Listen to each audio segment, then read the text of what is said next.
இலக்கை நோக்கி டுவர்ட் த கோல். இந்த நிகழ்ச்சிக்கு உங்களை அன்புடன் வரவேற்கிறோம்.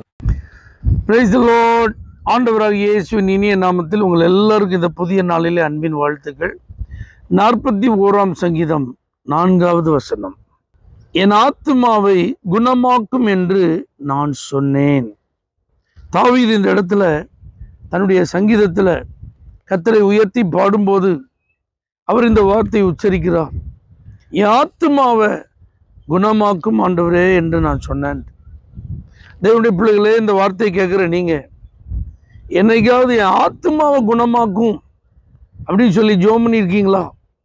பெரும்பாலும் என் தலைவலியை சுகமாக்கும், என் வயிற்று வலியை சுகமாக்கும், என் முதுகு வலியை, கை வலியை, முட்டு வலியை சுகமாக்கும்.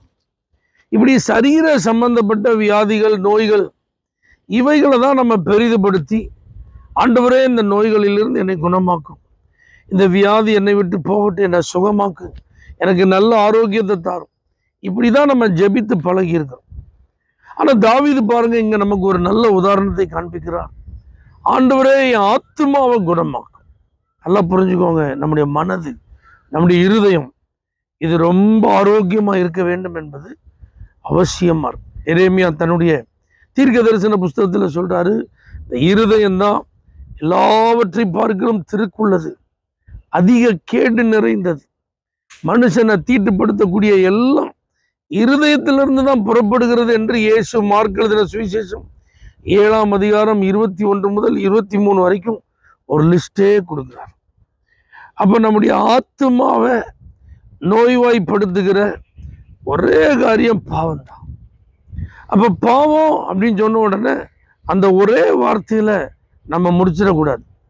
எப்படி வியாதி ஒரு மனிதனை தாக்குவதற்கு பல வைரஸ் கிருமிகள் காரணமாக இருக்கிறதோ, இதே போல் நம்முடைய இருதயத்தில் பாவம் உண்டாக, ஆத்துமா நோய்வாய்ப்பட பல காரியங்கள், அதை தான் நான் இப்போ சொன்ன அந்த மார்க் எழுதின சுவிசேஷத்தில், அதை நீங்களாம் கண்டிப்பாக அறிந்து இப்படி எதுவுமே என் வாழ்க்கையில் இருக்கக்கூடாது என்பதில் நீங்கள் கவனமாக இருக்கணும். இயேசு சொல்லும்போது அதில் சொல்கிறார் பாருங்க, மனுஷருடைய இருதயத்திற்குள்ளிருந்து பொல்லாத சிந்தனைகள் ஆத்மாவை வியாதிப்படுத்திடும்.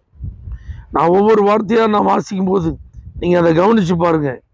பொல்லாத சிந்தனைகள், விபச்சாரங்கள், வேசித்தனங்கள், கொலை பாதகங்கள், களவுகள், பொருளாசைகள், துஷ்டத்தனங்கள், கபடு, காமவிகாரம், வன்கண், தூஷணம், பெருமை, மதிகேடு, இது எல்லாம் ஒரு மனுஷனை தீட்டுப்படுத்தும், ஒரு மனுஷனுடைய ஆத்மாவை நோய்வாய்ப்படுத்தும்.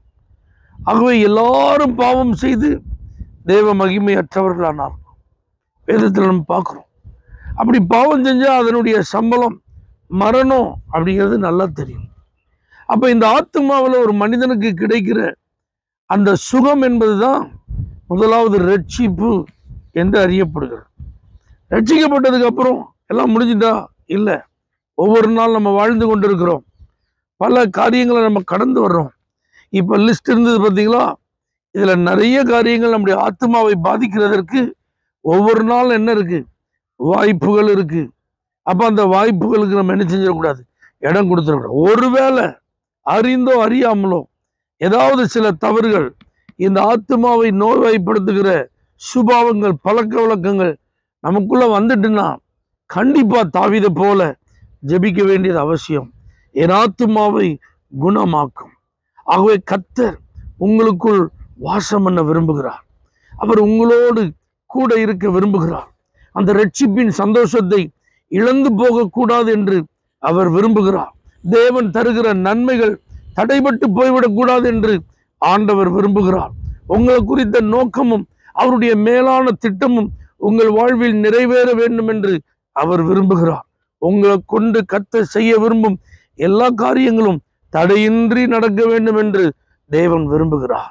அவருடைய பரிபூரண சித்தத்தை அறிந்து அதை நிறைவேற்றி நீங்க பரலோக ராஜ்யத்திற்கு வர வேண்டும் என்பதுதான் அவருடைய உண்மையான விருப்பம் உங்களை குறித்து.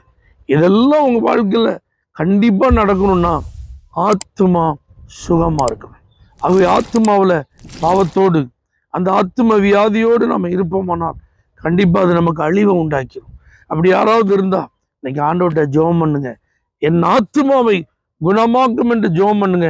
அவருடைய இரத்தத்தினால் அவர் கழுவி, அவருடைய வார்த்தையை அனுப்பி நம்மை உற்சாகப்படுத்தி, அவருடைய ஆவியை அனுப்பி நம்மை மறுபடியும் உயிர் மீட்சி அடைய செய்து அவருடைய சித்தத்திலே நடப்பதற்கு பலன் தருவார். பரலோக தேவனே, ஆத்மாவை குணமாக்கும் என்று யாரெல்லாம் ஜெபம் பண்றாங்களோ அவர்களை மறுபடியும் உயிர்ப்பிப்பீராக. இயேசுவின் நாமத்தில் பிதாவே, ஆமென். For prayer contact, Pastor J. J. Kumar, El Shaddai Ministries, 9500252586, Surandai.